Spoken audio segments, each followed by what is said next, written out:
Hey everybody, John Peterson here, and this is being recorded at the end of 2022, and I'm just coming up on the Christmas holiday and doing the last little bits of work in the office before I take a little break to spend time with my family. You know, every year I take a moment to look back on the prior year. I think that's important as an artist, especially one who wants to grow year over year over year. I like to look at my growth over the last year and compare it to previous years. I also like to look back at my 2022 images or my previous year's images and be thankful for the amazing experiences that I've had throughout the year. The people I've met, the places I've gone, the stuff that I've seen. It's just such a beautiful thing that I want to be extremely thankful for and never take it for granted. I'm fortunate to live a really wonderful life that's full of art and creativity and lots of really good people as I travel around and lead photo workshops and take photographs around the country and around the world.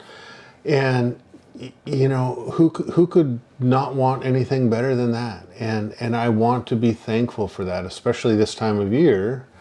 You know, the holidays is always a time to be thankful and grateful for things. And so, you know, I take a moment and reflect back on the prior year. I also take a moment to collect some of my favorite images of the year and then put them on display for folks. And that's what you're going to see here today. And you know, I looked through my image catalog, and in 2022 I shot 14,167 frames. At least that's what's on my hard drive right now.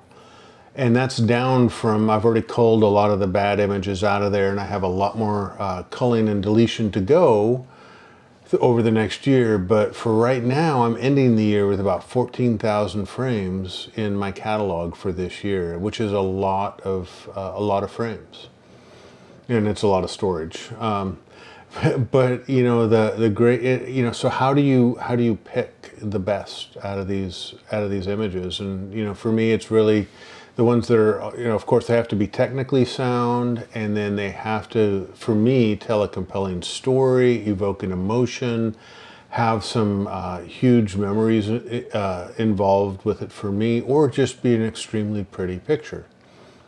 So I'm really excited to show you this collection of images that I have. I couldn't cull it down any further than what I have. So, you know, hang in there, and thank you for watching. I hope you have a wonderful holiday season and all the best to you in the new year. Bye-bye.